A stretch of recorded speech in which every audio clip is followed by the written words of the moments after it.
The Denver Nuggets completed a 47-year journey by winning their first NBA title. The Denver Gazette and the Colorado Springs Gazette take a look back at the historic run that was definitely worth the wait.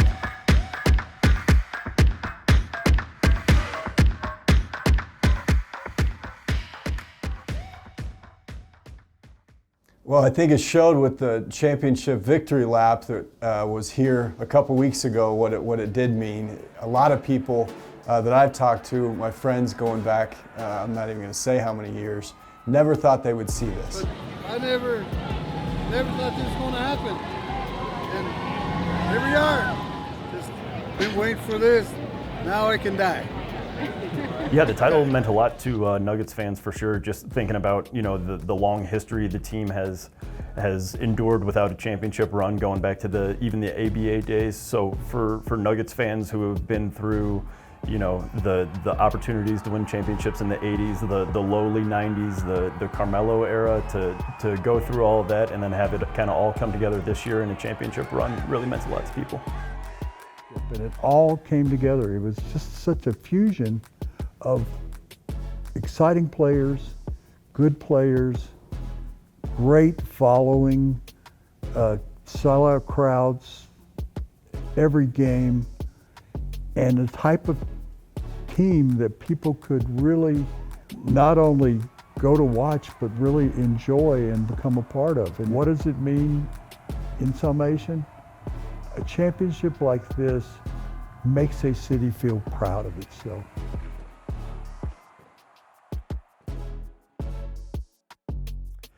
Ooh, that's a good question.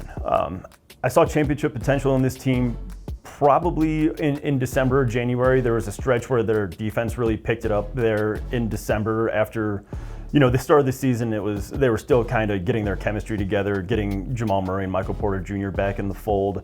But around December or January, it felt like they got their chemistry together. You could tell how big of a piece Bruce Brown was going to be in this off the bench. And they climbed to the top of the Western Conference standings in, I think, middle or late December. And at that point, it really felt like they had a chance to win it all. I picked them to win the NBA championship. And I believe that everyone, probably including me, thought that was maybe an insanity moment. When the playoffs started, I said, I said before the season started, they'll win an NBA championship. I said it on national TV on the ESPN show that I do, and everybody just guffawed. It was actually a couple of years ago when you start to think that this could be a championship caliber operation with the trade of Aaron Gordon. It was about a 2-week stretch where the Nuggets looked like they were bigger, they were stronger, and they were better than just about everyone they played against.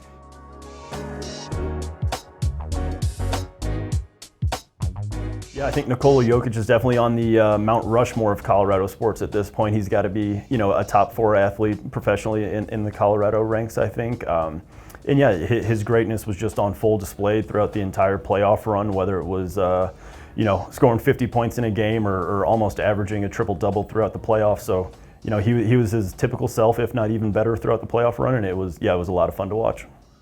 With Joker, I think what was most astounding is just how much better he was than everyone else. But it's really the greatest thing in sports is a great being great. And he was so much better than everyone he played against, and only 28 years old.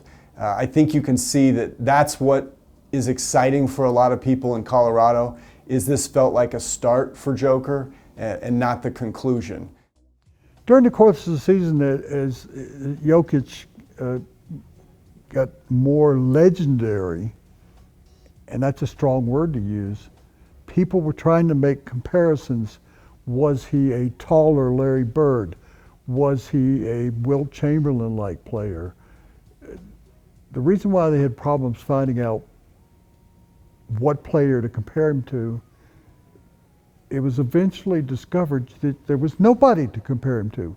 There's never been a player in the National Basketball Association that has all of the qualities, but nobody was the kind of passer, the kind of rebounder, the kind of shooter, not only from around the basket, but out to 28 feet. And doing it in the miraculous ways he was made him unique.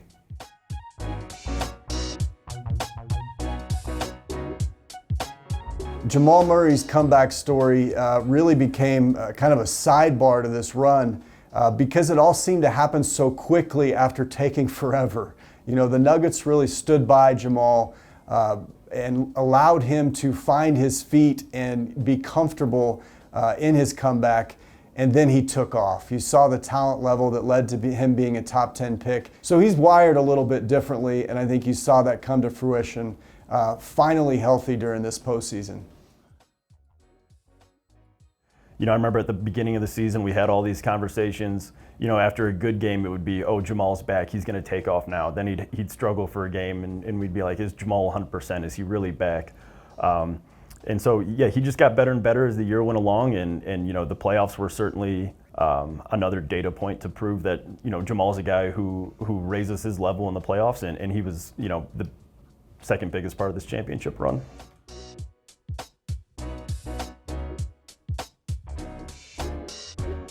Yeah, I think the way they handled adversity in the playoffs just shows, you know, that it's a really mature team that plays for each other. And, you know, if Jamal Murray doesn't have it going one night, Nikola Jokic is able to pick up the load. Or if Michael Porter Jr. is struggling one night, you know, Bruce Brown was able to come in off the bench and provide the boost the Nuggets needed. So, yeah, there wasn't a ton of adversity in this playoff run, but when it did show up, the Nuggets were able to rise to the occasion. I think just with a team first mentality where guys didn't care whose night it was, they just, you know, were able to get it done together.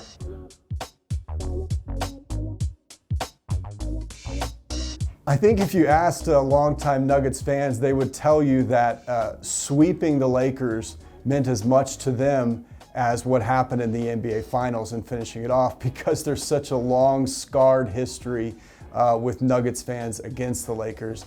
This goes back, you know, 4 or 5 decades. The Nuggets struggling to end the Lakers. And I do believe that was a point of emphasis for the Nuggets, that they wanted to make that statement in finishing off the sweep in Los Angeles. It was a scene that a lot of Nuggets believers did not believe that they would ever see, especially on the Lakers' home court.